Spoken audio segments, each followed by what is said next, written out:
Okay dear students, अभी पिछले class में हम रिलेशंस देखा था और रिलेशंस के ऊपर एक्सरसाइज भी किया है। Okay, different type of relations और रिलेशंस के अंदर क्या क्या है, पार्ट्स वगैरह हमने मतलब वो डोमेन हो, रेंज हो, ठीक है ना, वो सब समझ लिया। सेट्स से कंपेयर किया, ठीक है ना, सेट्स से क्या डिफरेंट होता है वगैरह वगैरह। अब रिलेशंस में हम अभी नेक्स्ट ये थर्ड कॉन्सेप्ट है। फर्स्ट एक्सरसाइज हो गया है, सेकंड एक्सरसाइज हो गया है, थर्ड एक्सरसाइज से पहले कॉन्सेप्ट है, ये थर्ड कॉन्सेप्ट है।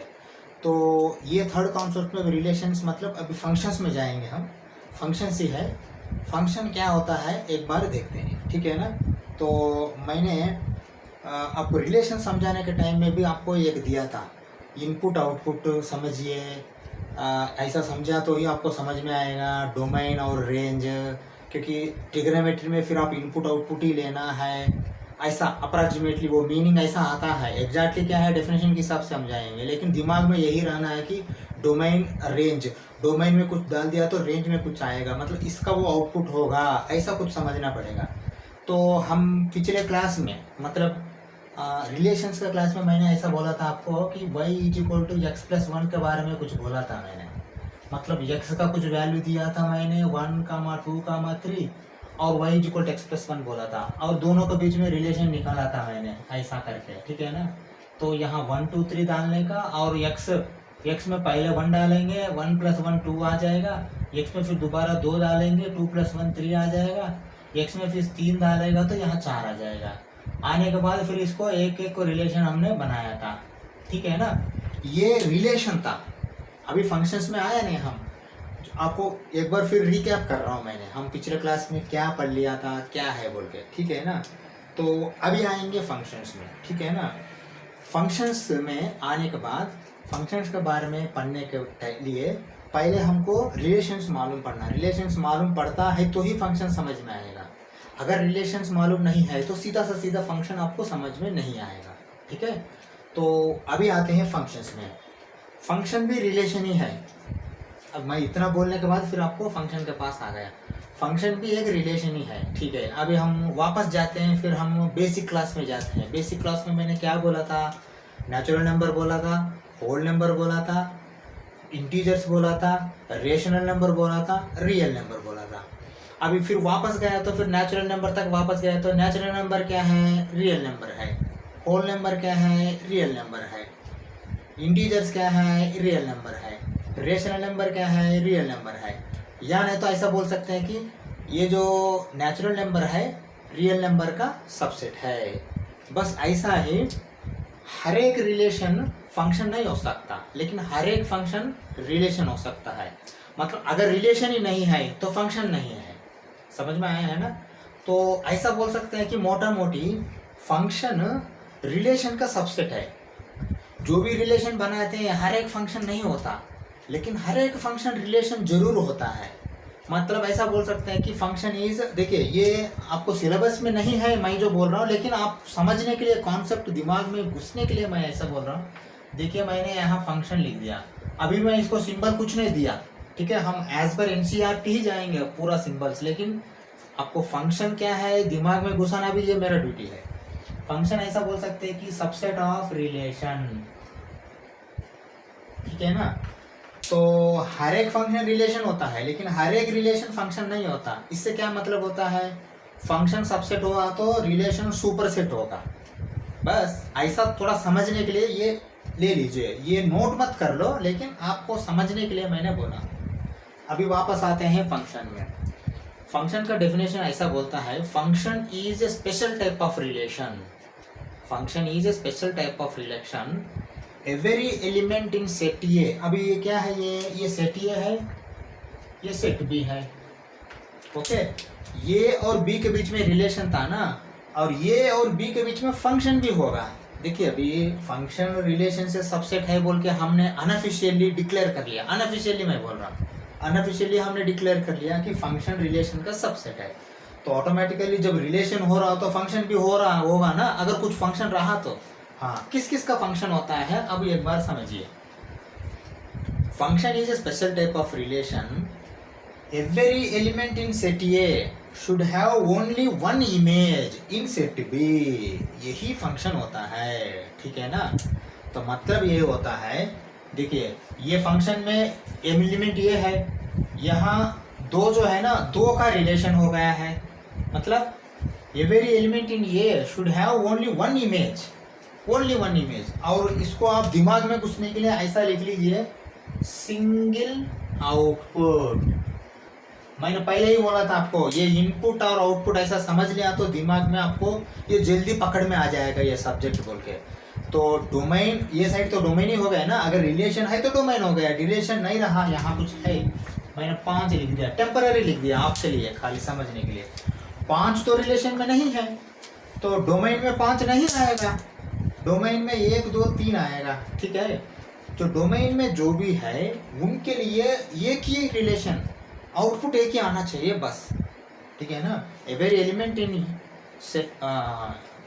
Every element in a relation, ये सेट ये should have only one image. मैंने बोला था आपको इमेज जो है ना, यहाँ 3 जो है ना 2 का इमेज है, 4 जो है 3 का इमेज है, 2 जो है 1 का इमेज है, ठीक है। तो प्री इमेज क्या होता है, 3 का प्री इमेज 2 है, 4 का प्री इमेज 3 है, 2 का प्री इमेज 1 है, 5 के लिए कोई इमेज नहीं है यहाँ, क्योंकि रिलेशन में ही नहीं है, तो फिर इमेज आने का कोई बात ही नहीं उठता है, ठीक है। अभी मैं ये 5 फिर दोबारा निकाल रहा हूँ, क्योंकि आपको डोमेन समझ जाने के लिए मैंने लिखा था। ये फंक्शन है, ये किस लिए फंक्शन है, हर एक एलिमेंट एक आउटपुट दे रहा है यहाँ, मतलब एक हर एक एलिमेंट का एक के साथ रिलेशन है, ठीक है ना। मतलब रेंज में एक एलिमेंट एक इमेज दे रहा है, ठीक है ना। मतलब यहाँ 1 2 इमेज दे दिया, 2 तीसरा इमेज दे दिया, 3 4 को इमेज दे दिया है।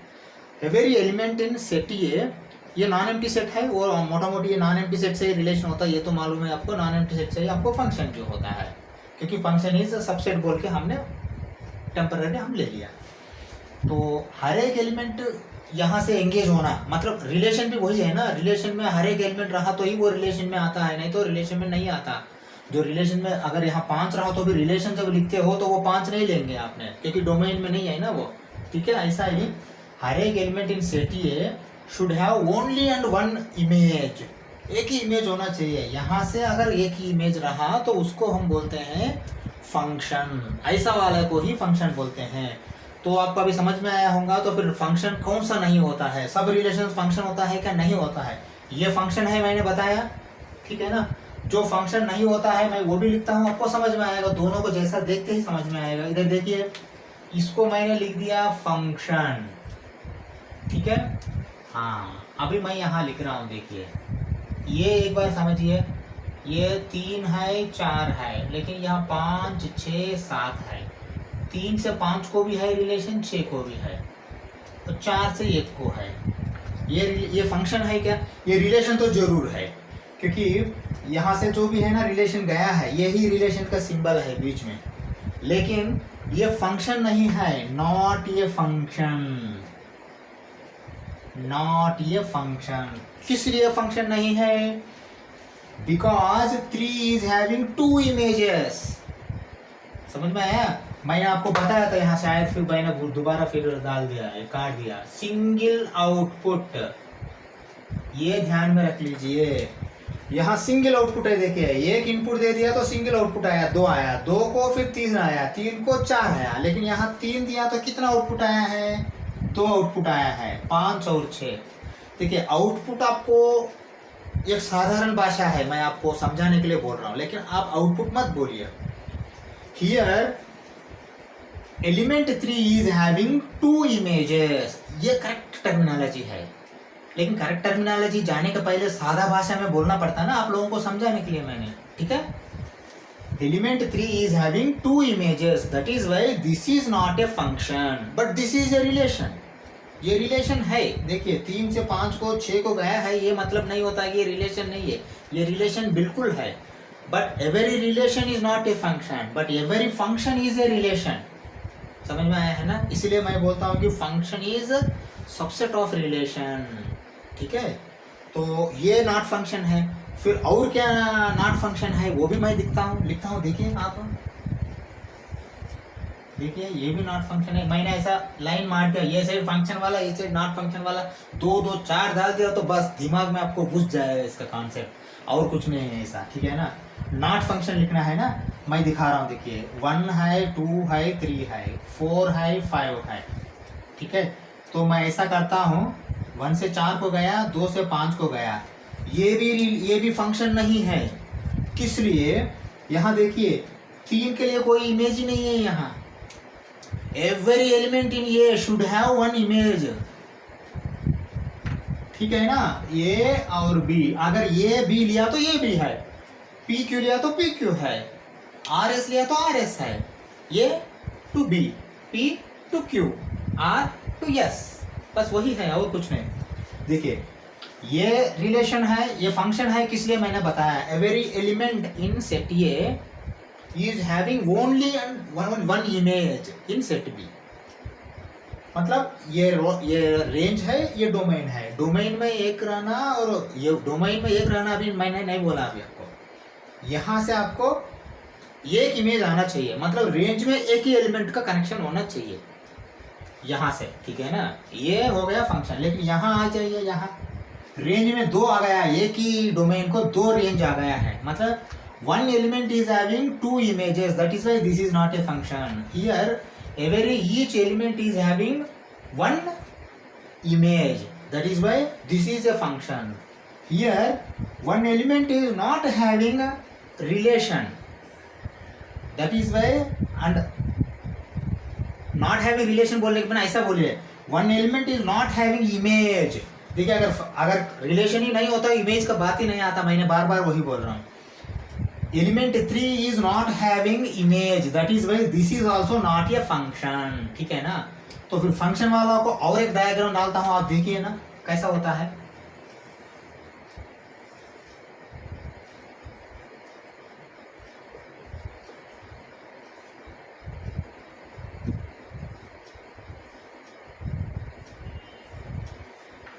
ये समझिए अभी ड्राइंग, ये फंक्शन का ये नॉट फंक्शन है, ये फंक्शन है। तो आप ऑब्जर्व कीजिए, चारों फिगर्स एक बार दिमाग में ले लीजिए, आपको अच्छा समझ में आएगा कॉन्सेप्ट। इनको मैंने फंक्शन नहीं बोला, लेकिन इनको फंक्शन बोला, किस लिए बोला? फिर डेफिनेशन में वापस जाइए, every element in set A, ये तो सेट ए होगा है ना, every element in set A is having only 1 image in set B. अभी मुझे बताइए, 2 का इमेज 7 है ना, बस 2 के लिए 7 के बिना और कोई इमेज नहीं है। 3 के लिए भी 7 होगा, लेकिन 3 को 7 के बिना और कोई इमेज नहीं है। 4 के लिए 5 इमेज है और कोई इमेज नहीं है, इसलिए ये फंक्शन है। लेकिन यही इसको कंपेयर कीजिए, 3 के लिए 2 इमेज हो गया है, इसलिए ये नॉट फंक्शन है, ठीक है ना। एक एलिमेंट के लिए इमेज ही नहीं है, तो फिर इसलिए ये नॉट फंक्शन है। यहाँ एक एलिमेंट के लिए एक इमेज है, इसलिए ये फंक्शन है। एक एलिमेंट के लिए एक इमेज है, इसीलिए फंक्शन है। ऐसा ही बोलना, 2 एलिमेंट के लिए एक इमेज है, ऐसा मत बोलना। एक एलिमेंट के लिए एक इमेज है, एक एलिमेंट के लिए एक इमेज है, अलग अलग हो जाएगा ना, ठीक है ना। हाँ, ये फंक्शन है, ठीक है। पहले आप ये एक बार नोट कर लीजिए, इसके बाद आगे का हम एक बार कॉन्सेप्ट जाते हैं, क्योंकि आगे कॉन्सेप्ट में फिर रिलेशन कैसा हम वो शो करना, ये सब मैंने बताना पड़ता आपको, ठीक है। पहले ही नोट कर लो, इसके बाद का मैंने है ना सिंबल कैसा होगा। देखिए रिलेशन आर दिखा रहा है ना, मैंने थोड़ा साइड को रिलेशन लिख के फिर यहाँ मैं फंक्शन लिखता हूँ, तभी आपको अच्छा समझ में आएगा दोनों के बीच में क्या है, सिमिलरिटी क्या है, डिससिमिलरिटी क्या है, ये भी तो समझना है ना आपको, ठीक है। हाँ, पहले नोट कर लीजिए, ठीक है। देखिए फंक्शन का सिंबल, अभी हम ऐसा इधर लाइन मार के रिलेशन का सिंबल मैंने बोलता हूँ relation, okay. Relation from A to B, ये बोलते हैं, नहीं तो R from A to B, ये भी तो बोलते हैं ना। फ्रॉम नहीं लिखता है तो आर कालन लिख के ऐसा बोलते हैं। अभी हम आते हैं यहाँ आपका फंक्शन के लिए। फंक्शन का सिंबल जो है ना, एफ से, स्मॉल एफ, कैपिटल एफ नहीं है, बिल्कुल याद ध्यान में रखना, स्मॉल एफ से हम डिनोट करते हैं। Function is denoted by, represented by F, okay, denoted by, okay. इसके बाद फंक्शन ए टू बी को क्या करते हैं, यहाँ जैसा function colon A to B, इसको बोलते हैं फंक्शन ए टू बी। और ये भी है फंक्शन में ए comma B belongs to F, ये भी बोलते हैं, ठीक है ना, ये भी बोलते हैं ए कामा बी ये फंक्शन है, ठीक है ना। हाँ, और दूसरा क्या है, F of A is equal to B, F of A is equal to B. अगर इसमें मैं एक्स ये बी के बिना एक्स वाई लिया तो X comma Y belongs to F, और F of X is equal to Y, क्योंकि एक्स आया तो वाई आएगा, ये आया तो बी आएगा, बस और कुछ नहीं, पी आया तो क्यों आएगा, और कुछ नहीं। अभी ये पहले नोटेशन एक बार देख लीजिए, हम रिलेशन को आर लिया था, फंक्शन को एफ लेंगे, लेकिन यहाँ फंक्शन को एफ लेने के टाइम में एफ स्मॉल लेटर होगा, रिलेशन कैपिटल लेटर होगा, और यहाँ भी R from A to B ऐसा भी लिख सकते हैं, आर कॉलन डाल के ये एरो डाल के बी डालते हैं, ऐसा ही फंक्शन का भी है, फंक्शन कॉलन डाल के ए टू बी एरो मार दीजिए, नहीं तो A comma B belongs to F को F A is equal to B. अभी आते हैं, F X is equal to Y लिखा है ना, ये भी ध्यान में रख लीजिए, F A is equal to B, यही नोटेशन है, ये भी एक बार आपने नोट कर लीजिए अच्छा सा, ठीक है, ओके।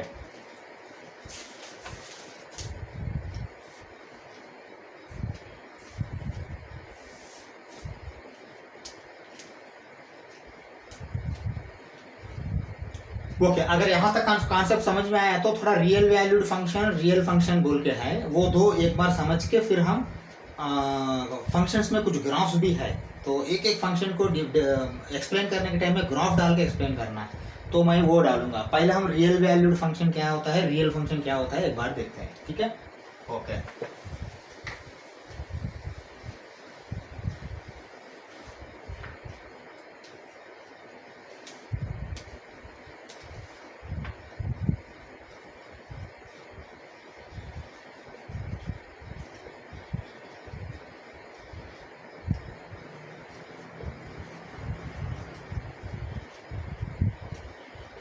ओके, अभी देखिए real valued function and real function ये क्या होता है एक बार देखते हैं, ये भी कॉन्सेप्ट समझना पड़ेगा हमने।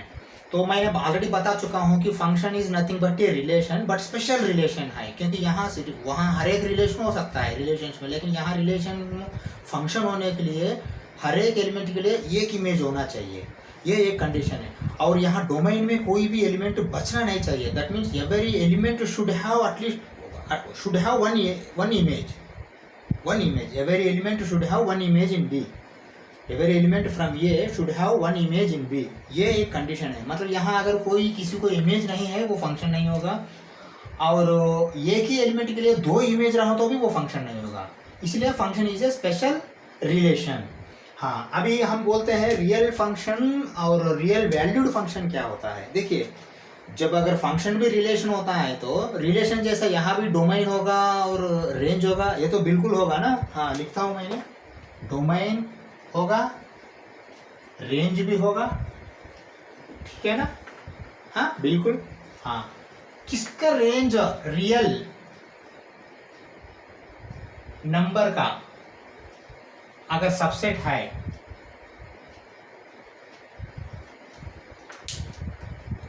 in any function if that function's range is a subset of real number, then that function is going to call as real valued function। समझ में आया है ना बात। देखिए, मैंने आपको शायद बेसिक मेरा क्लास देखा होगा, लॉगरिथमिक बोलने के टाइम में इज इक्वल टू का वो साइड वाला आप वैल्यू ले लीजिए, ये बेस ले लीजिए, ये पावर ले लीजिए बोल के बोल रहा था। ऑटोमेटिकल वो साइड वाला वैल्यू बोल के जब बोलता हूँ तो अभी हम उसको सिमिलरिटी कंपेयर कीजिए, यहाँ भी डोमेन इनपुट है, आउटपुट जो है ना रेंज है, इक्वल टू वो साइड में अगर रेंज आया आउटपुट, ऐसा समझ लीजिए। तो वो साइड वालों को क्या बोलते हैं, हमने वैल्यू बोलते हैं, ऐसा याद रखना है इसको, ठीक है ना। रेंज में अगर रियल नंबर का सबसेट होता है, मतलब यहाँ रियल नंबर का सबसेट क्या है, अब मुझे बताइए। नेचुरल नंबर होगा, होल नंबर होगा, इंटीजर्स होगा, रेशनल नंबर होगा, है ना। बस यहाँ तक ही तो है। ये चार नंबर में कोई यहाँ आता है रेंज में तो उनको बोलते हैं रियल वैल्यूड फंक्शन, समझा। हाँ, अगर रियल वैल्यूड फंक्शन समझ में आया तो फिर रियल फंक्शन समझते हैं। रियल फंक्शन में अगर यहाँ भी सबसेट है और उसका डोमेन भी सबसेट है रियल नंबर का, तभी बोलते हैं रियल फंक्शन। समझ में आया है ना? रियल वैल्यूड फंक्शन अगर खाली रेंज में है, डोमेन में अगर कोई देखे, आपको डाउट आया होगा सर रियल नंबर के बिना और क्या है बोल के, है कॉम्प्लेक्स नंबर है ना। कॉम्प्लेक्स नंबर में रियल पार्ट इमेजिनरी पार्ट अलग अलग रहता है। कॉम्प्लेक्स नंबर का सेपरेट थ्योरी है, हमको क्लास में आएगा शायद 11th में या 12th में है, ठीक है। तो तभी मैं समझाऊंगा रियल नंबर के बिना भी नंबर्स है, ठीक है।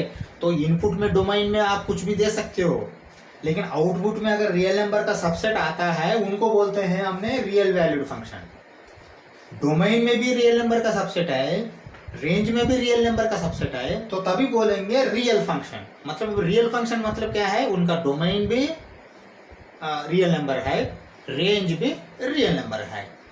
रियल वैल्यूड फंक्शन क्या होता है, डोमेन नहीं है लेकिन रेंज में अगर सबसेट ऑफ रियल नंबर आता है उनको बोलते हैं रियल वैल्यूड फंक्शन, ठीक है ना।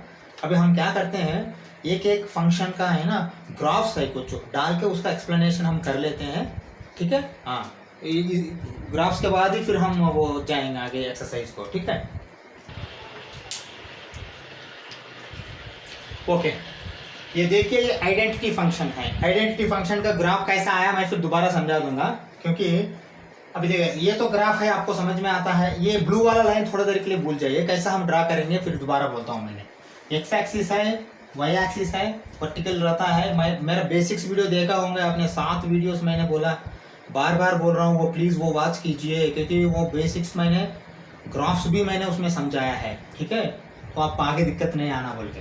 हाँ, अभी देखिए ये सब ये यहाँ फॉस्फोरस पॉजिटिव है, वाई में भी पॉजिटिव है, एक्स में ये साइड में नेगेटिव आता है और ये वाई में ये नेगेटिव आता है, नेगेटिव वैल्यूज पॉजिटिव वैल्यूज, ठीक है ना। आइडेंटिटी फंक्शन इसको बोलता है F X is equal to X को आइडेंटिटी फंक्शन बोलता है। आइडेंटिटी फंक्शन किस लिए बोलता है, मतलब Y is equal to X हो जाएगा। मैंने बोला था F X is equal to Y लेना, अगर एफ ए आया तो बी लेना यहाँ, ठीक है ना। F A is equal to B, F P is equal to Q, F X is equal to Y. तो एफ एक्स या वाई दोनों सेम है। Y is equal to X में क्या होगा, आपको आपने एक्स में 1 डाला यहाँ और ये भी 1 आएगा, 4 डाला ये भी 4 आएगा, -1 डाला ये भी -1 आएगा, -4 डाला ये भी -4 आएगा, है ना। Y is equal to X है ना, वो सब पॉइंट्स मिला दिया तो एक स्ट्राइट लाइन आएगा, वो ऑरिजिन के थ्रू पास होगा, ऑरिजिन के थ्रू पास होगा। इसी को बोलते हैं आइडेंटिटी फंक्शन, ठीक है ना। आइडेंटिटी फंक्शन का स्पेशलिटी क्या है, y is equal to X और F X is equal to X. इसी को F X is equal to X को आइडेंटिटी फंक्शन बोलते हैं। तो आप ऐसा बोल सकते हैं कि x by Y is equal to 1 आता है, इसीलिए आइडेंटिटी फंक्शन बोला। आइडेंटिटी मतलब एक है ना, क्या आपका आइडेंटिटी क्या है बोला था, मतलब हाँ आपके लिए क्या स्पेशल खासियत है वो बताओ, बाकी लोगों से कंपेयर मत करो, आपका क्या खासियत है वही आपका आइडेंटिटी है बोलेगा ना। ऐसा आइडेंटिटी मतलब एक अकेलापन।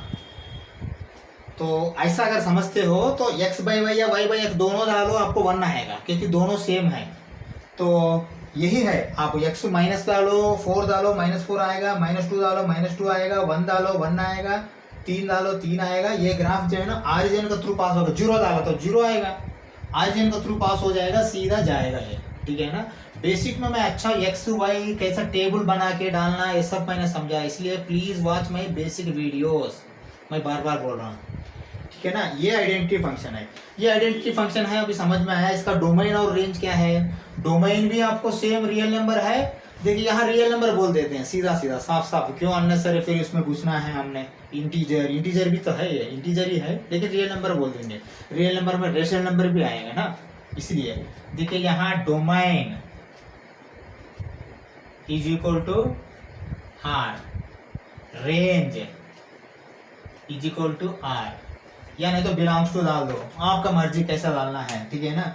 मतलब डोमेन भी रियल नंबर है, रेंज भी रियल नंबर है, वही है ना, रियल नंबर है। ये है आइडेंटिटी फंक्शन, ठीक है ना। हाँ, इसके बाद दूसरा फंक्शन जाते हैं, ग्राफ।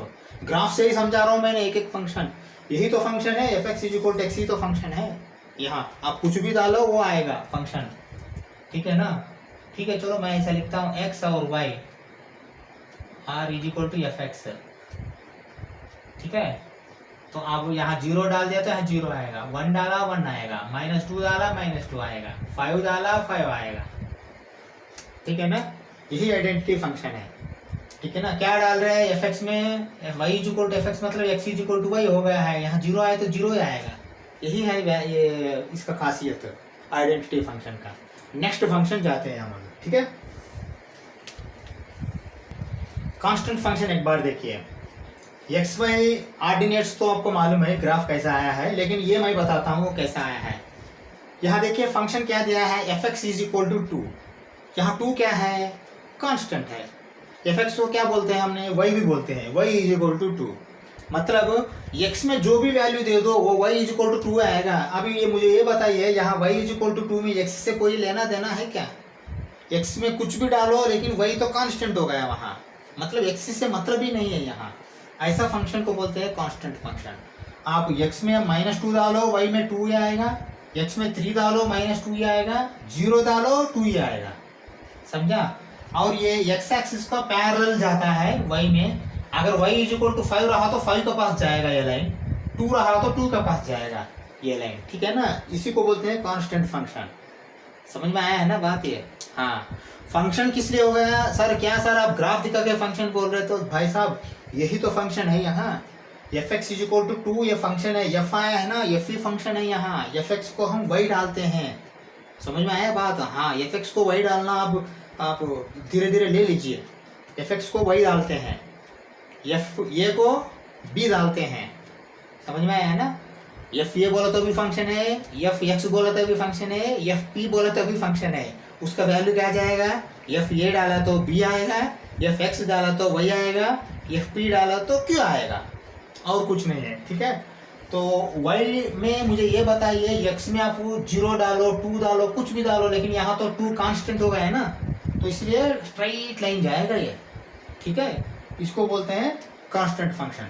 कांस्टेंट फंक्शन तो समझ में आएगा ग्राफ देख के आपको, लेकिन इसका डोमेन रेंज भी तो बोलना पड़ेगा ना। हाँ, मैं लिखता हूँ डोमेन रेंज, एक बार देखिए। Domain is equal to range is equal to, ठीक है ना। ओके, डोमेन में मतलब इनपुट है, मैं इनपुट में क्या देता हूँ, इनपुट कभी भी एक्स होगा ना, वाई जो है ना वो आउटपुट है, मतलब डोमेन इनपुट हो गया, रेंज आउटपुट हो गया। मैं इसलिए बार बार बोल रहा हूँ, ये कॉन्सेप्ट अगर दिमाग में ले लिया, लिखो मत ऐसा आप एग्जाम में, दिमाग में ले लो ये कॉन्सेप्ट। डोमेन में इनपुट क्या दे रहे हैं आपने, 0 दिया, -3 दिया, 2 दिया, ये सब क्या हो गया है, या इंटीजर हो गया। इंटीजर नहीं रहा तो भी, रियल नंबर रहा तो भी तो वही आएगा आंसर, क्योंकि रियल नंबर है ना। तो हम ऐसा करते हैं, domain is equal to R, ठीक है ना। आप ऐसा बोल सकते हैं कि एक्स बिलोंग्स टू आर, ये भी बोल सकते हैं। हाँ बिल्कुल, ये भी करेक्ट है, एक्स बिलोंग्स टू आर, क्योंकि एक्स में जो भी डालते हो वो रियल नंबर है पूरा यहाँ एक्स में। ओके, आर हो गया डोमेन। रेंज का बात बोले मुझे, रेंज भी आर होगा क्या? आप एक बार सोचो रेंज क्या आएगा। हाँ करेक्ट सोचा आपने, रेंज में 2 के बिना और कुछ नहीं आएगा। यहाँ 2 है तो 2 ही आएगा, रेंज मतलब खाली 2 ही आएगा और कुछ नहीं आएगा, ठीक है। आप इसको रियल नंबर समझो, इंटीजर समझो, नेचुरल नंबर समझो, होल नंबर समझो, लेकिन 2 डालना ही पड़ेगा रेंज में, क्योंकि ये कांस्टेंट फंक्शन है। कांस्टेंट 2 है तो यहाँ 2 है इसलिए 2 डाला। यहाँ अगर 5 रहा तो ग्राफ भी 5 में जाएगा लाइन, और यहाँ 5 आएगा। समझ में आया है ना? बस नेक्स्ट है ना, हमने पॉलिनोमियल फंक्शन में जाते हैं, क्योंकि अभी तक जो मैंने बोला स्ट्रेट लाइन आया है, शायद पॉलिनोमियल फंक्शन अभी नेक्स्ट पॉलिनोमियल फंक्शन होगा। पॉलिनोमियल फंक्शन में आपको कर्व आएगा, कर्व, ठीक है। पॉलिनोमियल फंक्शन जाते हैं। ओके, अभी देखिए पॉलिनोमियल फंक्शन बोल के लिखा है, पहले एक बार थोड़ा डिस्कस करते हैं, उसके बाद उसका ग्राफ डालते हैं, ठीक है ना। पॉलिनोमियल क्या होता है, हमको बाइनोमियल थ्योरम में आया होगा पॉलिनोमियल क्या होता है। तो एक्स स्क्वायर ये सब जो है ना वो पॉलिनोमियल होता है, ठीक है। चलो अभी मैं ऐसा लिखता हूँ एक इक्वेशन, x² + 2 पॉलिनोमियल है ना, y इज इक्वल टू, ठीक है, y इज इक्वल टू लिख रहा हूँ। नहीं तो इसको ऐसा भी लिख सकते हैं कि fx is equal to 2x + 3 x², नहीं तो x³ 3x³ + 4, ये सब पॉलिनोमियल्स है। पॉलिनोमियल का कंडीशन क्या है फिर मैं एक बार लिखता हूँ यहाँ। देखिए polynomial a0 plus ax plus a1, देखिए a1x a2 x square plus a3 x cube plus dot dot dot an minus 1 x to the power of n minus 1 plus an x power n, इसी को बोलते हैं polynomial. और यहाँ condition क्या है, n is equal to positive integer. Okay, नहीं तो ऐसा लिखते हैं पॉजिटिव इंटीजर के बिना नॉन नेगेटिव इंटीजर लिखते हैं, क्योंकि और एक गड़बड़ है, जीरो आता है कभी कभी, n का n जीरो आया तो वो पॉजिटिव नहीं है नेगेटिव नहीं है। ओके, नॉन नेगेटिव इंटीजर लिखेंगे, नॉन नेगेटिव इंटीजर। ठीक है, इसी को बोलते हैं पॉलिनोमियल, क्योंकि इसमें कोई भी आ सकता है आपको पॉलिनोमियल में। ठीक है ना, तो ये फॉर्म होगा, ये 0 होगा, ये 1x होगा, ये 2x होगा, ये होगा। ठीक है ना, और सर आपने खाली x का लिखा है क्योंकि n तो x को ऊपर है ना, देखिए n x को ऊपर है, लेकिन यहाँ भी तो है, लेकिन ये का भी कुछ कंडीशन है, ये इज ए रियल नंबर, ये कुछ भी आ सकता है रियल नंबर में। रियल नंबर में मतलब आपको इरेशनल नंबर भी आ सकता है, ये इरेशनल नंबर भी तो रियल नंबर है। इरेशनल मतलब √2 भी आ सकता है, यहाँ √2 आया तो भी आपको चलेगा। एक एग्जाम्पल, एक दो एग्जाम्पल लिखता हूँ। देखिए पॉलिनोमियल में क्या है, देखिए 2x स्क्वायर प्लस 2 ये पॉलिनोमियल है, fx इज इक्वल टू वही बराबर मतलब fx है। ठीक है ना, √2x ये आए तो भी पॉलिनोमियल है। देखिए ये का वैल्यू है ये, लेकिन x का वैल्यू क्या है, देखिए x 0 है ना, n 0 भी आ सकता है क्योंकि नॉन नेगेटिव होना चाहिए। ठीक है ना, इसको मैं fx लिखता हूँ, y और fx दोनों सेम है। ठीक है ना, ये सब पॉलिनोमियल फंक्शन है, मैंने अभी तक जो लिखा है। पॉलिनोमियल फंक्शन क्या नहीं है, मैं अभी और एक लिखता हूँ, नॉट पॉलिनोमियल फंक्शन। देखिए fx is equal to x power 2/3 plus 3, ये पॉलिनोमियल फंक्शन नहीं है। किस लिए, देखिए x पावर n क्या होगा यहाँ, ये इंटीजर नहीं है, ये रेशनल नंबर हो गया ना, n इंटीजर होना चाहिए, लेकिन ये जो है ना ये रियल नंबर हो सकता है। ठीक है ना, मतलब ये इसीलिए पॉलिनोमियल फंक्शन नहीं है। ये दो पॉलिनोमियल फंक्शन है। देखिए यहाँ x सीधा साधा साफ साफ आया है, x पावर n जो है ना ये 1 हो गया है, और x पावर कुछ भी नहीं है तो भी आपको पॉलिनोमियल फंक्शन के हिसाब से आता है। क्या ये x पावर 0 मतलब कुछ नहीं, ये 1 होगा ना, 1 इंटू ये होगा। अगर खाली ये आए तो भी पॉलिनोमियल फंक्शन है। ठीक है, क्योंकि वो नॉन नेगेटिव है, वो 0 नेगेटिव वाला नहीं आना और रेशनल नंबर नहीं आना। ठीक है ना, हाँ ऐसा रहा तो वो पॉलिनोमियल नहीं है। और एक लिखता हूँ, देखिए fx is equal to x power -3 plus 2, ये भी पॉलिनोमियल नहीं है, क्रॉस कर देता हूँ। किस लिए पॉलिनोमियल नहीं है, आपको नॉन नेगेटिव होने चाहिए। n क्या होता है, x का ऊपर जो भी होता है वो n है, यहाँ नेगेटिव आया है तो इसलिए ये पॉलिनोमियल नहीं है। स्ट्राइक मार्क कर दिया ये दो को मैंने टिक मार दिया, ये दो पॉलिनोमियल है, बाकी सब पॉलिनोमियल है। अभी पॉलिनोमियल आपको समझ में आया होगा। अभी हम पॉलिनोमियल मतलब x स्क्वायर का एक हम ग्राफ भी ले लेंगे, क्योंकि देखिए मेरा ग्राफ का आप देखा होगा तो ये सब मैंने डाला हूँ, फिर भी मैं यहाँ एक फंक्शन डालता हूँ, वहाँ फंक्शन बोल के नहीं डाला क्योंकि बेसिक्स में ही आपको फंक्शन बोलते रहेगा तो आप ज़्यादा कंफ्यूज हो जाएंगे। बेसिक में मैं एक सिंपल ग्राफ जैसा दिखाया, अब यहाँ फंक्शन बोल के दिखाता हूँ, वो x स्क्वायर का ग्राफ डालेंगे अभी। ठीक है ना, ओके, पॉलिनोमियल ग्राफ। ठीक है, चलो ये पॉलिनोमियल फंक्शन में fx is equal to x square का हम ले रहे हैं। ठीक है ना, पॉलिनोमियल फंक्शन ही तो है ये। अभी इसका बनाने के पहले हम एक बार टेबल ले लेते हैं। x बिलोंग्स टू r बोल रहा, मैंने ऐसा ले लेता हूँ x का और y का ले लेता हूँ। y मतलब fx है, आप मैंने बार बार बोल रहा हूँ आपको। ठीक है ना, तो मैंने x 0 ले लिया तो 0 स्क्वायर क्या होगा, 0 होगा। नेक्स्ट मैंने x -1 ले लिया तो -1 स्क्वायर क्या होगा, 1 होगा। मैंने फिर x 2 ले लिया, ये 4 होगा। फिर बाद में मैंने -2 ले लिया, फिर भी 4 होगा। 1 ले लिया तो 1 होगा। और 3 ले लिया तो 9 होगा, ठीक है, ऐसा ये जाएगा, ठीक है। तो फिर वही यहाँ प्लाट करेंगे हम अभी, देखिए कैसा आएगा उसका ग्राफ। 0 मतलब 0 हो गया है, 1 मतलब 1 हो गया है, यहाँ माइनस में भी प्लस में भी, ठीक है ना, 1 यहाँ आएगा, ठीक है। 2 मतलब 4 हो गया है, 2 मतलब 4 हो गया है, और 3 मतलब एकदम 9 हो गया है ऊपर कहीं, ठीक है।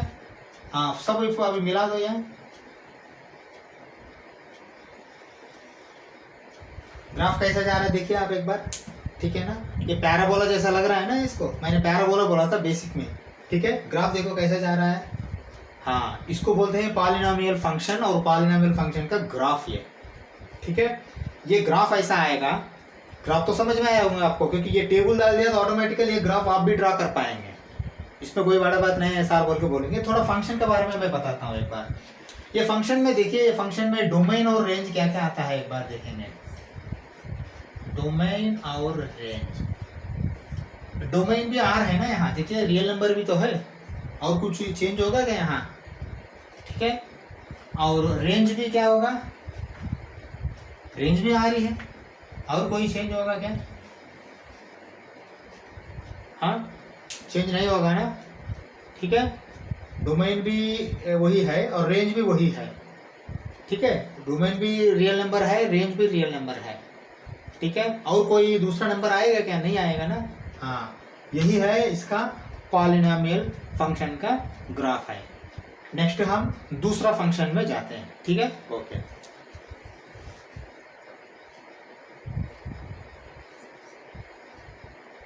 ओके, अभी एक बार मॉड्यूलस फंक्शन बोल के लिखा हूं, अभी डिस्कस नहीं किया, ये तो खाली ग्राफ है, अभी ड्रा नहीं किया। एक बार हम इसका मॉड्यूलस फंक्शन को समझते हैं। अभी मॉड्यूलस फंक्शन में क्या जानते हैं आपने, मॉड्यूलस फंक्शन का रिप्रेजेंटेशन देखिए ऐसा रहता है, fx is equal to mod x, ठीक है ना। हाँ, इसका क्या जानते हैं आपने, आपको मालूम होगा, यहाँ अगर 0 दिया तो 0 आएगा, माइनस दिया तो भी प्लस आएगा, और प्लस दिया तो भी प्लस आएगा, ठीक है ना। मतलब अगर -1 दिया तो भी +1 आएगा, और +1 दिया तो +1 आएगा, और 0 दिया तो 0 आएगा, यही तो है मॉडुलस फंक्शन, ठीक है ना। लेकिन इसको फंक्शन के हिसाब से कैसा लिखते हैं एक बार देखते हैं हमें। देखिए फंक्शन के हिसाब से आप ऐसा लिखना है इसको, f(x) इज इक्वल टू, ठीक है, x if x is greater than और equal to 0, minus x if x is less than 0। ये एक समझना पड़ेगा आपने, ठीक है ना। हाँ, अभी मैं एक बार एक छोटा सा आपको कॉन्सेप्ट के लिए मैं बोलता हूँ, इधर देखिए, ये मॉडुलस फंक्शन है, ठीक है ना, और ये इनपुट है x, और ये आउटपुट है x, ठीक है। आप यहाँ क्या जा रहे हैं, पहले 0 दिया तो यहाँ 0 आएगा, यहाँ 1 दिया तो यहाँ 1 आएगा, यहाँ -1 दिया तो भी 1 ही आ रहा है। तो मतलब ये बॉक्स क्या कर रहा है, यहाँ बॉक्स जो है ना, ये प्रोग्रामिंग कर रहा है, वो क्या करता है, 0 दिया तो ठीक है 0 भेज देता हूँ, 1 दिया तो ठीक है 1 भेज देता हूँ। मतलब 1 मतलब यहाँ क्या है, अगर 2 दिया तो भी 2 भेज देगा उधर वो साइड में। -1 दिया तो तभी वो कंपेयर करेगा, ये -1 मतलब x से कम, 0 से कम है, तो 0 से कम रहा तो ये इसको है ना, मैं इसको फिर माइनस आगे डालूंगा, आगे ऐसा माइनस डाल के उसको फिर -x को +x करके बेचता है। मतलब अगर आपने x लेस देन 0 दिया तो वो क्या करेगा, -(-1) करके -x करके बाहर भेज देगा। यही फंक्शन आप समझना, बहुत स्टूडेंट्स ये समझ में नहीं आता, ये क्या है सर, x कम रहा तो भी प्लस आएगा, ज़्यादा रहा तो भी प्लस आएगा, माइनस क्यों लिखा है बोल के बोलता है। देखिए ये यहाँ हम फंक्शंस पढ़ रहे हैं, आउटपुट नहीं पढ़ रहे हैं, फंक्शन, फंक्शन मतलब बॉक्स पढ़ रहे हैं बीच में का। आप खाली इनपुट और आउटपुट के बारे में ही सोच रहे हैं, ऐसा मत सोचिए, 10th क्लास तक आप ऐसा सोचिए इनपुट और आउटपुट। लेकिन यहाँ ये चैप्टर फंक्शंस है, फंक्शन में पहले ये मॉडुलस फंक्शन क्या करता है बोल के समझना पड़ेगा। मॉडुलस फंक्शन यही करता है, अगर आप 0 दिया तो वो 0 ही भेजेगा। देखिए x 0 रहा तो भी x ही है ना, यहाँ 0 आ जाएगा। अगर आपने 2 भेजा तो x ग्रेटर देन 0 हो गया ना, फिर वो 2 ही भेजेगा। अगर आपने x -2 भेजा तो फिर वो क्या करेगा, -2 करेगा, क्योंकि यहाँ x में -2 भेज रहे हैं आपने, मतलब x इज लेस देन 0। समझ में आया बात। X is less than zero, -2 भेज रहे हैं आपने, माइनस एक्स नहीं, आप -2 भेज रहे हैं, -2 भेजा तो ये उसको लेके वो जीरो से कम है क्या बोल के चेक करेगा। हाँ, एक्स जीरो से कम है, तभी क्या करेगा, उसको माइनस आगे डालेगा। ये कौन करेगा, एफ एक्स करेगा, मॉडुलस फंक्शन का फंक्शन करेगा वो। समझ में आया है ना। आउटपुट आएगा वो अलग बात है, आउटपुट आता है ये 10th क्लास तक हम पढ़ा है, लेकिन ये फंक्शन है, फंक्शन में ये फंक्शन क्या कर रहा है, ये फंक्शन ये कर रहा है। ठीक है ना, ये समझ में आया है ना अभी। हाँ, ऐसा ही सोचना, नहीं तो ये कॉन्सेप्ट समझ में नहीं आएगा आपको। समझा है ना। हाँ, मॉडुलस फंक्शन, मॉड्यूलस फंक्शन क्या करेगा, if x is greater than or equal to 0 x will come, if x is less than 0 minus x is the function, will come नहीं है, minus x is the function, that means it is doing that work, ये वो काम कर रहा है। अगर 0 है या 0 से ज़्यादा है तो वो x को ही काम करता है। ये एक प्रोसेसर समझो, कंप्यूटर का प्रोसेसर समझो, ये फंक्शन अगर वो 0 से कम आता है तो ये प्रोसेसिंग क्या करता है, उसको आगे फिर माइनस जोड़ देता है, माइनस से मल्टीप्लाई करके आगे आपको रिजल्ट क्या है, पॉजिटिव ही आए जैसा देखता है। यही फंक्शन का काम है, मॉडुलस फंक्शन का। अभी आपको अच्छा समझ गया होगा, ठीक है ना। अभी हम एक बार देखते हैं इसमें इनपुट और आउटपुट, जो डोमेन एंड रेंज क्या होता है। देखिए, डोमेन एंड रेंज तो रियल नंबर ही है, इंटीजर डालो कुछ भी डालो वो रियल नंबर ही होगा। लेकिन मैं ऐसा करता हूँ, x और y का एक टेबल बनाता हूँ। आप एक बार देखिए, 0 डाला तो 0 आएगा, 1 डालो तो 1 आएगा, -1 डाला तो भी 1 ही आएगा, क्योंकि ये माइनस करेगा आगे। 2 डाला तो 2 आएगा, -3 डाला तो फिर 3 ही आएगा। मतलब y में सब पॉजिटिव ही आएगा, लेकिन नेगेटिव नहीं आएगा। ठीक है। हाँ, ये वैल्यू से ग्राफ ड्रा करेंगे हमने। देखिए एक बार कैसे ड्रा कर रहा हूँ मैंने। 0 आया तो 0 है, ठीक है, मान लिया। 1 डालो तो 1 है, मतलब पॉजिटिव 1 डाला मैंने, लेकिन 1 आया, ये भी ठीक है। -1 डालो तो भी 1 है, -1 डालो तो फिर पॉजिटिव ही आया है। 2 डाला तो 2 आया है, ठीक है, ये भी मान लिया। -3 डाला तो भी 3 आया है। समझा। हाँ, इससे आपको क्या पता लगता है, इसका ग्राफ ऐसा आएगा। ठीक है, ये इसका मॉडुलस फंक्शन का ग्राफ है। ठीक है ना, ये समझ में आया है ना। मॉडुलस फंक्शन बहुत इंपॉर्टेंट है आपको। मॉडुलस फंक्शन सिंबल ये है, 2 लाइन के बीच में x आएगा। मॉडुलस का सिंबल भी इंपॉर्टेंट है, ग्राफ भी इंपॉर्टेंट है आपको। ठीक है ना। अभी ये बता दो, माइनस दिया तो भी प्लस आया है, वही ये वही है ना, y इज इक्वल टू है ना, fx is equal to y। x कुछ भी दे दो लेकिन पॉजिटिव ही आ रहा, लेकिन वो नंबर आ रहा। अगर 2 दिया तो 2 आएगा, -2 दिया तो 2 आएगा, 0 दिया तो 0 आएगा। यही तो है ना, आ रहा है। लेकिन फंक्शन क्या कर रहा है, फंक्शन ये कर रहा है, अगर 0 से कम भेजते हो तो उसको आगे फिर माइनस डाल के वो x का सामने और माइनस ये डालेगा। समझ में आया ना बात। ये है मॉडुलस फंक्शन। आगे हम और दूसरा फंक्शन में जाते हैं। ठीक है।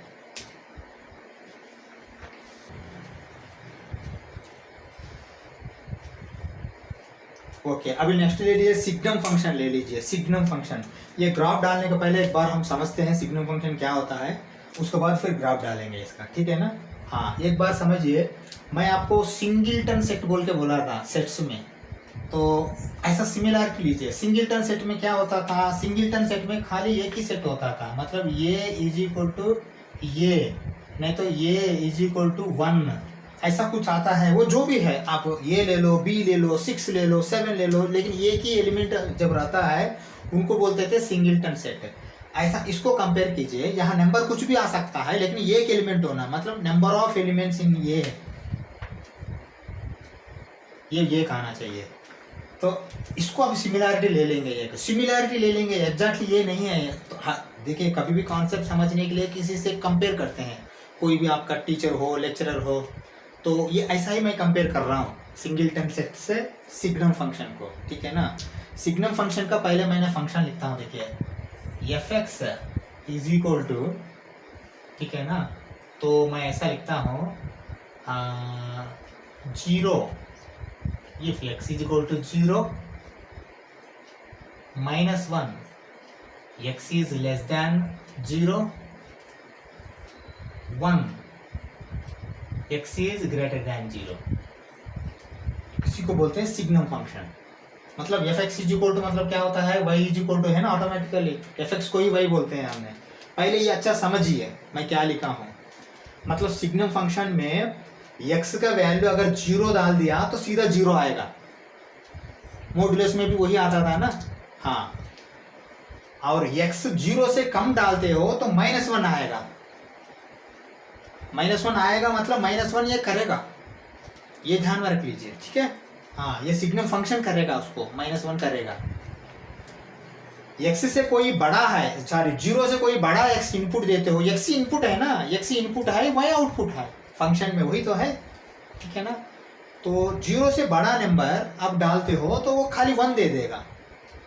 लेकिन अभी इससे कंपेयर कीजिए आप इसको, किससे, मॉड्यूलस फंक्शन से।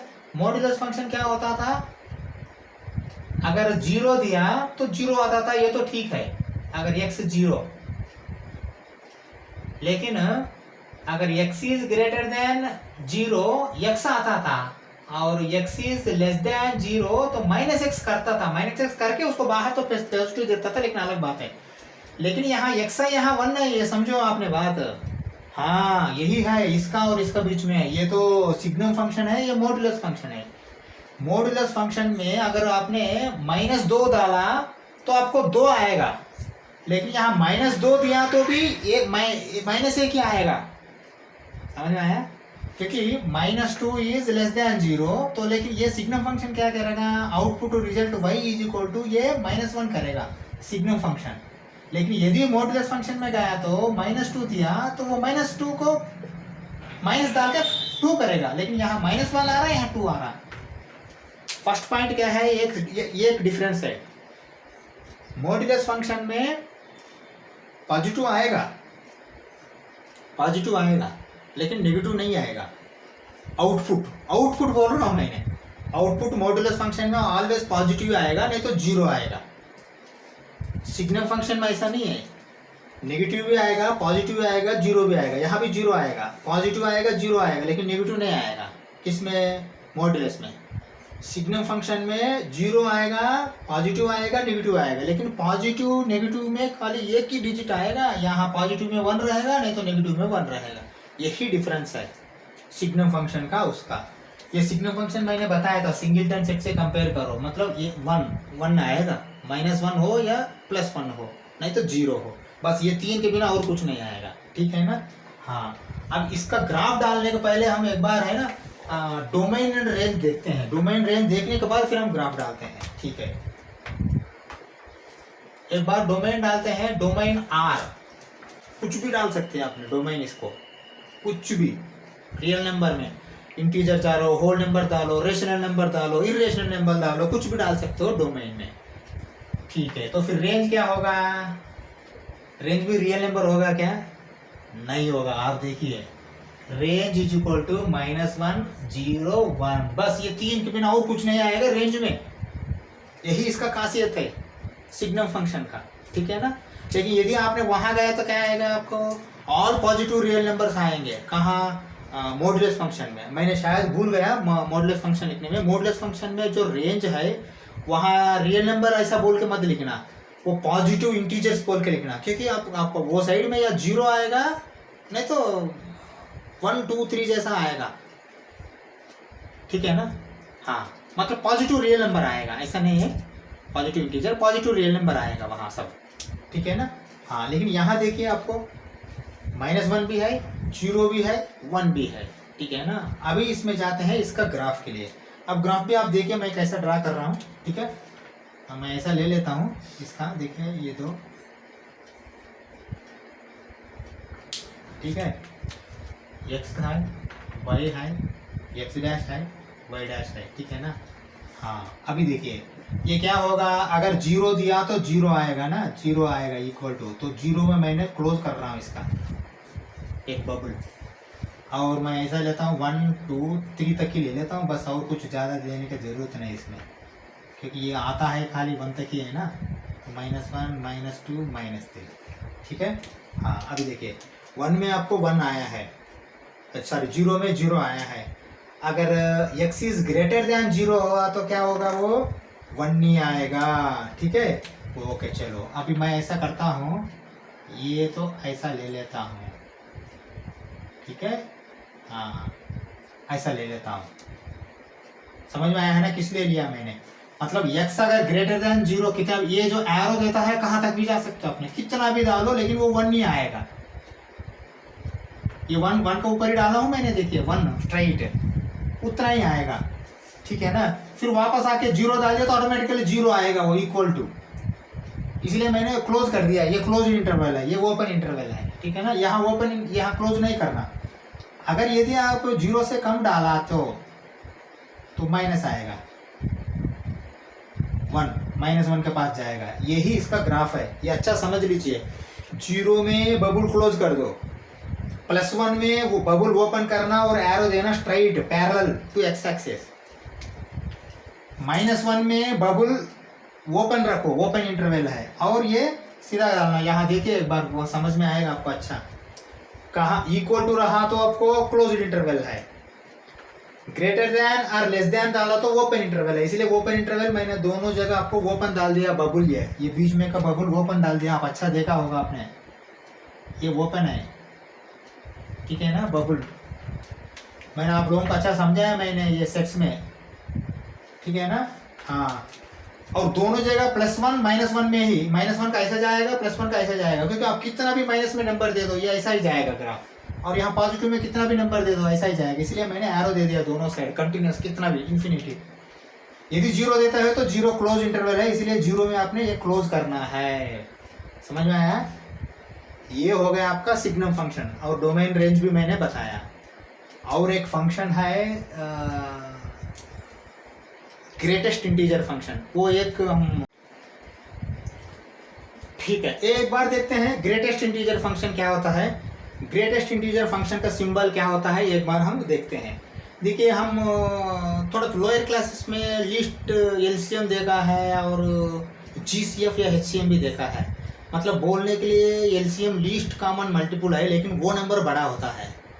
और एचसीएफ हाईएस्ट कॉमन फैक्टर, नहीं तो ग्रेटेस्ट कॉमन इंटीजर जीसीआई ऐसा कुछ बोलते हैं ना, ग्रेटेस्ट कॉमन मल्टीपल जीसीएम। वो बोलने के लिए ग्रेटेस्ट और हाईएस्ट बोल के आता है वहाँ, लेकिन उसका नंबर छोटा होता है एलसीएम से। ऐसा ही ये भी ग्रेटेस्ट इंटीजर फंक्शन मतलब कम आएगा। ओके, कैसा आएगा मैं बोलता हूँ। देखिए, मैं अभी आपको एक दिखाता हूँ। 1.23 है, 3.6 है, 0.9 है, ठीक है ना। ये तीनों नंबर एक बार देख लीजिए, मैं इसके ऊपर कुछ डिस्कस करूँगा।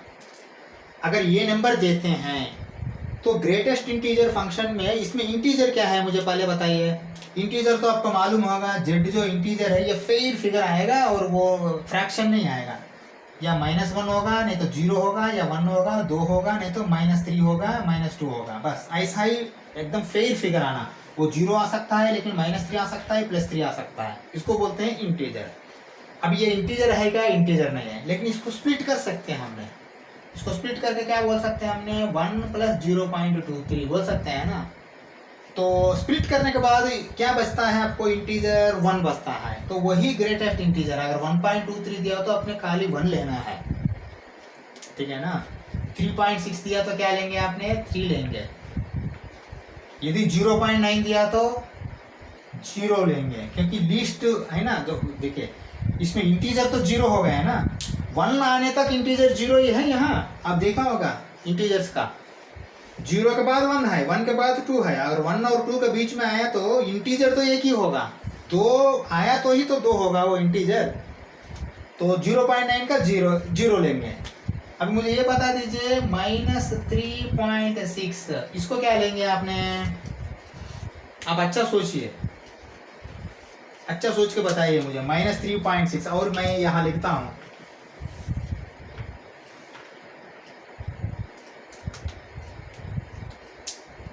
अच्छा सोच के बताइए। -3.6 आए तो क्या लेंगे आपने? देखिए, वैल्यू ऐसा जा रहा है ना, लेफ्ट टू राइट जा रहा है। देखिए, यहाँ 0 से 1 बड़ा है, 0 से 1 बड़ा है, 2 से 3 बड़ा है। अगर 3.6 आया तो अपने यहाँ बीच में आएगा वो वैल्यू, लेकिन आप क्या ले रहे हैं? 3 ले रहे हैं, मतलब लेफ्ट साइड वाला ले रहे हैं। -3.6 मतलब क्या आएगा? ये देखिए -3 -4 का बीच में आएगा ना। अब अच्छा सोचिए,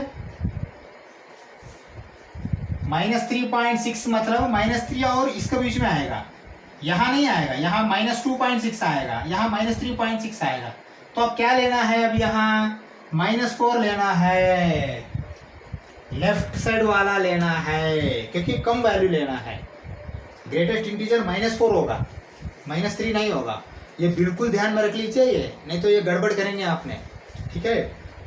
3.6 में 3 जैसा लेते हो, माइनस आ गया तो फिर आप -4 लेना पड़ता, क्योंकि -3.6 से -4 छोटा है, 3.6 से 3 छोटा है। समझ में आया है ना? हाँ, तो -3.6 आया तो -4 लेंगे, -0.5 आए तो क्या लेंगे, -1 लेंगे, -1.5 आए तो क्या लेंगे, -2 लेंगे। ये है ग्रेटेस्ट इंटीजर फंक्शन का। अभी ग्रेटेस्ट इंटीजर फंक्शन आपको मैंने समझाया, और उसको रिप्रेजेंटेशन या सिंबल कैसा डालते हैं अभी देखिए। ऐसा 2 ब्रैकेट के बीच में x डाल दिया तो ग्रेटेस्ट इंटीजर फंक्शन है। ये क्या है सर, हर एक ऐसा अगर दिया तो हम कैसा पहचाने, बोलो तो देखिए एनसीईआरटी तो मैं ये बोल सकता हूँ, एनसीईआरटी या आईआईटी जेईई के लिए वो लिखेगा, ऐसा लिखने के बाद भी फिर वो बोलेगा ग्रेटेस्ट इंटीजर फंक्शन बोल के बोलेगा, ठीक है ना। आप चिंता मत करना, ग्रेटेस्ट इंटीजर फंक्शन बोल के भी बोलेगा, ठीक है। अभी इसका एक बार हमने ग्राफ डालने के पहले फिर मैं साइड को एक बार लिखता हूँ क्या क्या है, देखिए एक बार मैं ऐसा करता हूँ, fx इज इक्वल टू, देखिए 0 when x is greater than और equal to 0 but less than 1। पहले मैं वहां 4-5 डिटेल डालता हूं, आप देखिए पहले, ठीक है ना। और 1 होगा, ये कभी होगा 1, ये 1 और इससे ज्यादा होगा लेकिन लेस देन 2। 2 होगा, कभी होगा ये 2 से ग्रेटर देन होगा लेकिन 3 से कम होगा। हाँ, अभी देखिए एक बार क्या लिखा मैंने वहां, ठीक है। fx is 0 when the x value is between 0 and 1, तो 0 ही लेना पड़ता आपने, इसीलिए 0 का साइड इक्वल टू आया है, देखिए क्लोज इंटरवल, 1 का साइड ओपन इंटरवल, और 1 और 2 के बीच में है तो फिर 2 पार नहीं हुआ, 2 को इक्वल नहीं हुआ तो फिर 1 को इक्वल होगा, वो 2 और 3 के बीच में रहा तो 2 होगा। ऐसा ही माइनस में जाइए, माइनस में गए तो क्या होगा, -1 और 0 के बीच में रहा तो -1 लेंगे, -2 और -1 के बीच में रहेगा तो -2 लेंगे, क्योंकि यहाँ छोटा वाला लेना पड़ेगा, -2 छोटा है -1 से, देखिए -2 छोटा है। ये ग्राफ देखा तो ही समझ में आएगा, ठीक है ना। ये इसका वैल्यू सही। अभी हम इसका ग्राफ भी ड्रा करेंगे, एक बार देखिए कैसा ड्रा कर रहा हूँ मैंने, ठीक है। इसका ग्राफ भी देखिए, पहले 0 रहेगा तो 0 to 1 के बीच में आपको 0 लेना पड़ता। मैं ऐसा करता हूँ, 0 में इसको बबल क्लोज करता हूँ, यहाँ तक ले जाता हूँ, यहाँ ओपन ऐसा रख देता हूँ। समझ में आया? देखिए 0 क्लोज है 1 ओपन है, देखिए 0 क्लोज है 1 ओपन है। उसके बाद क्या करूँगा मैंने, -1 और 2 के बीच में 1 में क्लोज कर देता हूँ और 2 में जो है ना ओपन कर देता हूँ। फिर क्या होगा, 2 में क्लोज कर देता हूँ, फिर 3 में ओपन कर देता हूँ। यहाँ भी आ जाइए, यहाँ 1 में क्या होगा, ये 1 में क्लोज होगा, ये 1 में ओपन होगा और -1 में क्लोज होगा, ठीक है। देखिए लेफ्ट साइड वाला क्लोज हो जाता है, राइट साइड वाला क्लोज नहीं होता, क्योंकि वैल्यू लेफ्ट साइड वाला से राइट साइड वाला ज्यादा है, लेकिन हम लेना कम वैल्यू लेना है। ग्रेटेस्ट लिखता है लेकिन लेते कम वैल्यू, देखिए 1.23 में 1 लेते हैं आपने, 3.6 में 3 लेते हैं, 0.9 में 0 लेते हैं, -3 में -4 लेते हैं, क्योंकि -4 छोटा है। फिर ये यहाँ आ जाइए, यहाँ भी आप 2 के लिए ऐसा ले लीजिए, ठीक है, और 3 के लिए ले लीजिए, ठीक है ना। हाँ, ये अच्छा समझिए आपने, -3 x -3 दिया तो भी आपको y में है ना, आपको कम लेना है, ठीक है। यही इसका ग्राफ बनेगा। आप अच्छा से यहाँ से देख लीजिए, पहले 0 और 1 के बीच रहेगा, ये हो जाएगा 0 आएगा लेकिन 1 नहीं रहेगा, इसलिए 1 तक जा सकते हैं, और 1 से फिर 2 तक जा सकते हैं, 2 से 3 तक जा सकते हैं, -1 से 0 तक जा सकते हैं, 2 से -1 तक जा सकते हैं, -3 से -2 तक जा सकते हैं। यही इसका ग्राफ है। एक साइड बबल क्लोज होगा, एक साइड ओपन होगा। समझ में आया? यही ग्रेटेस्ट इंटीजर फंक्शन का कॉन्सेप्ट है। तो बोलने के लिए ग्रेटेस्ट है, लेकिन लेस वैल्यू इंटीजर लेना है। 1.5 1.99 आया तो भी 1 लेना है। मैं लिखता हूँ एक बार यहाँ, और 1.99 आया तो भी आप लेंगे क्या, 1 ही लेंगे। ग्रेटेस्ट इंटीजर फंक्शन में मैं बात कर रहा हूँ, ये 1, ठीक है ना। 99.99 आया तो भी 99 ही लेंगे, क्योंकि इंटीजर यहाँ इंटीजर 99 होगा, फ्रैक्शन नहीं लेना इंटीजर में। यदि -9.8 आए तो क्या लेंगे, -10 लेंगे। समझ में आया? इसलिए क्योंकि -9.8 -10 से बड़ा है, समझा? हाँ, ये फिर -9.8 इधर देखिए, -4, अभी देखिए यहाँ ही देखिए ना, -9 आया तो आप क्या लेंगे, -10 लेंगे। -3 आया तो आप क्या लेंगे, -4 लेंगे। क्योंकि यहाँ जो पॉजिटिव वाला अगर रहेगा तो उसको कम करते हैं ना, ऐसा नेगेटिव वाला रहेगा तो एक ज़्यादा करना पड़ता, क्योंकि वो ज़्यादा ऐसा जाएगा ना, ये साइड में ज़्यादा जाएगा, ये साइड में कम जाएगा, ठीक है। ऐसा यही ग्रेटेस्ट इंटीजर फंक्शन का। और हम नेक्स्ट क्लास में थोड़ा ऑपरेशंस ऑफ फंक्शंस है, मल्टीप्लिकेशन, एडिशन, सब्ट्रैक्शन, डिवीजन वगैरह है, मतलब रेशियोस वगैरह, वो समझेंगे। उसके साथ वो क्लास में फिर हम एक्सरसाइज भी करेंगे। यही आपका फंक्शंस का चैप्टर है, ठीक है। फिर नेक्स्ट क्लास में मिलेंगे। Thank you.